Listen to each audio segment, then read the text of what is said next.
Welcome to the Shema Podcast, the podcast for the perplexed, where Torah insights, intertwined through personal stories, as well as interviews with leading Torah scholars, demonstrate the empowering qualities of Torah and mitzvot. Now to the show.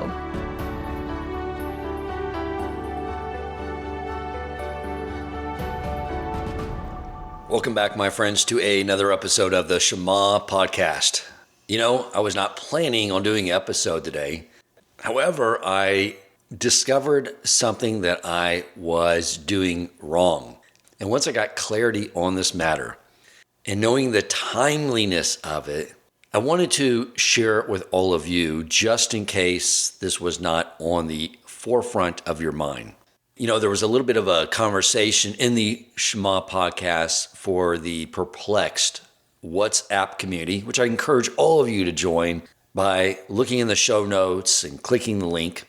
It was about challenges, life's challenges. And I sort of stepped into the conversation and said, you know, that's exactly what life is all about. It's one of the reasons I love making my morning routine being going into the weight room and lifting weights, because I know very clearly I'm in there for one reason: to put resistance on the bar, to get stronger.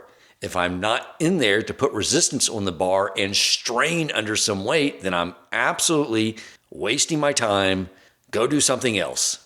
And I do that to remind myself that as the day progresses, if I'm not straining under some weight, then what's the point of being up? What's the point of living? You know, we naturally by default want to go into relaxation mode, which that's not the point of why we're here.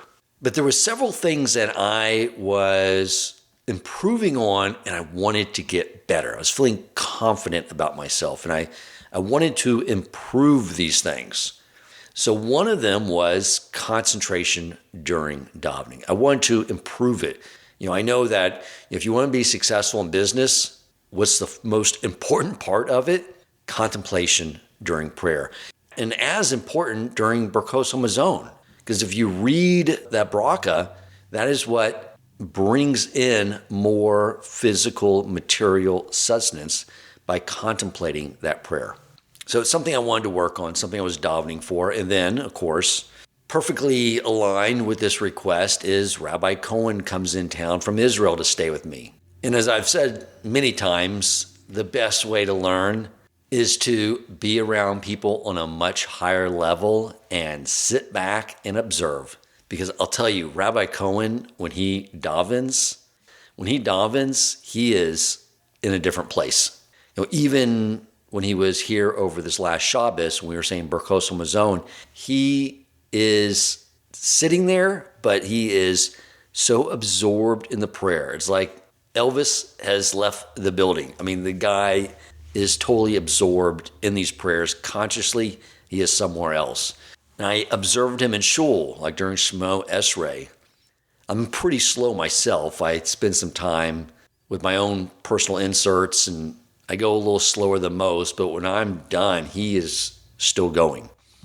And there was like a dump truck outside of the shul because there's a bunch of construction work being done behind the shul, and I was thinking, just looking at him and then looking out the window at this dump truck and seeing how he is like so into his prayers. He's like so removed from the world around him that that dump truck had come in through the building, knocking down the wall. I literally do not think it would faze him.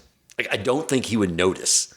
So observing someone that's like at this high level of concentration and prayer just made me want it more. And it gave me a visual, like, okay, now I know what I want to accomplish. And then we did the podcast earlier this week, and he enlightened us to something that is quite obvious now when you hear it. But, you know, he was talking about when we say Shemon Esrei, and every bracha ends in the present tense, is because the idea is that we are supposed to be manifesting these brachas into the world. It's a request, but it's a manifesting to bring these in the world and then assume it is done. Thank you for doing that, Hashem. Thank you for doing this, Hashem. Thank you for bringing justice in the world. Thank you for bringing Mashiach. Like we're saying everything, it's already happened. So now I have this clarity on what I want to improve on. The other thing is I wanted to work on having a good eye, meaning to only see the good in the world. I heard a great line from Gadol Finster. I think he was probably quoting Rabbi Nachman, maybe someone else, or he has a knack for phrasing things in a very simplistic way. But he said, when you see something good around you in the world, you're seeing God. When you see something bad, you're seeing your ego. Because we know that all there is in the world is good. Everything Hashem does is good. So if you're looking at something that's not good, then you're looking at your ego. Get your ego out of the way, and all you'll see is good, which means all you'll be seeing is Hashem. And the other thing I wanted to work on, which is an extension of that, is, we all have these countless experiences where something occurs that Hashem coordinates. It seems really bad. And then eventually we see how what appeared to be bad was actually the beginning of a set of chain reaction that led to something amazing in our life. It could be material, it could be spiritual growth, whatever it may be. We all have this. I see this over and over again throughout my life. And I wanted to improve my response time, being able to know, not having to wait days and days before I realize, okay. So one of the things I wanted to work on is improving my recognition of that. And I have gotten a lot better. I don't have to wait for the reveal good to happen to say, oh, you know what? This is all for the good. Chill out. It's all for the good, Hashem. I know that. And I'm excited to see what you're coordinating. It's been an area I'm happy with. I'm proud of myself. I've gotten a lot better at that. But what I was wanting to improve was my response time. So it's not like a few hours later or a few days later in some instances. I want it to be immediate. Like something happens that looks bad and then just immediately get excited. Like a knee-jerk reaction. Thank you, Hashem. And just truly in my heart get excited. What are you planning for me? And get excited about it. Hashem's always giving us these gifts, but the packaging sometimes looks like, I don't know if I really want this. But sometimes we have to wait until the package gets opened up. So I'm wanting to improve these things. And over the last week, not only have I not improved, I have gone backwards in all these areas. I couldn't figure out what is going on here. I have a study session typically every Wednesday with my dear friend Ross Altman. And we're studying brachas, the halakha around brachas. And he said, I'm having trouble concentrating. And I was like, me too. I'm really having a really hard time during davening concentrating. And I told him I'm having problems with so many things right now. My discipline with my Torah study, it's scattered. I'm not sticking to it. Things keep coming up. I keep getting distracted. I've been in really bad shape. I'm not performing well at all. And I told him, I was I had this idea from an experience I had when I was growing up. In high school, I remember we had in the PE class, we did weightlifting on one of the semesters. And so we're in there with a lot of the football players and power lifters. And I was a weightlifter, not at their level, but I had a friend that was there and he was a bit scrawny, not a strong guy. And I remember when he was doing the bench press, I would spot him and I would always take a lot of the weight off of him so he could get the bar up just to save face, and because I know he was self-conscious about all these big, strong guys looking at him while he's lifting the weights. So I just wanted to help out his self-esteem. I would lift the bar up with my hand and he would ask me, did you help? And I'd be like, no way, man. I was just guiding the bar. That was all you. And I was telling my friend Ross, I think that's sort of what's happening here. I thought I was good at these things. And it was Hashem, lifting the bar up, and I wasn't giving credit to that. And when I said, hey, I want to get better at that, he's like, okay. And he pulled his hands off the bar and it crushed on my chest. And I'm just that's what I felt was going on. So this morning I wake up and I'm talking to Hashem. It's what am I doing wrong? Because I need to be more like Yitzchak. Yitzchak was internal discipline. He took that desire to control the world around him and he left that to Hashem and he channeled all of that sense of control internally. He was a very disciplined, structured man. And I was I need to channel that. And the more I tried to channel that discipline, the more I was being undisciplined and everything was just falling apart. So I go to work out this morning and I have a computer in my weight room with a spreadsheet on there with my workout routine, which I know everyone gives me a hard time.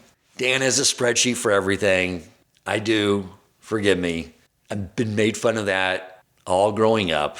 I even had friends one time get together and laugh at my expense and joke around saying, I bet Dan used a spreadsheet when he proposed to Shauna. And my response to them was, of course not. I'm not a moron. I used a PowerPoint presentation. Now, of course, all the graphs I built on how her life would be enhanced by marrying me, I used Excel, of course, to build those graphs, but I formatted them and then copied them into PowerPoint. So contrary to what all you guys think, I am a romantic at heart. But back to the idea here.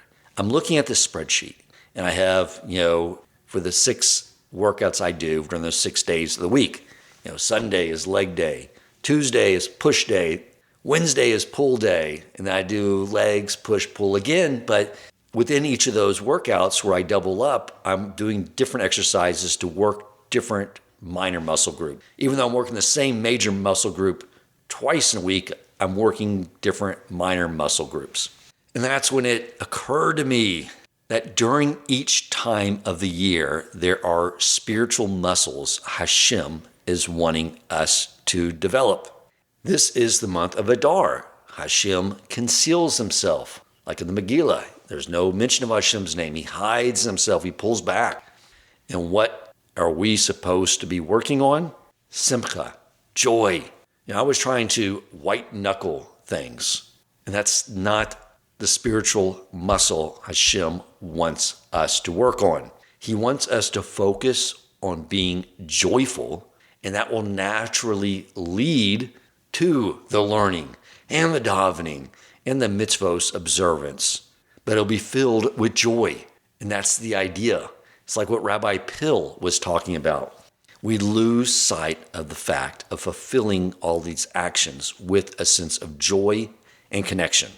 One of my favorite stories in the Torah is when Hagar is out in the wilderness with Ishmael. He's sick.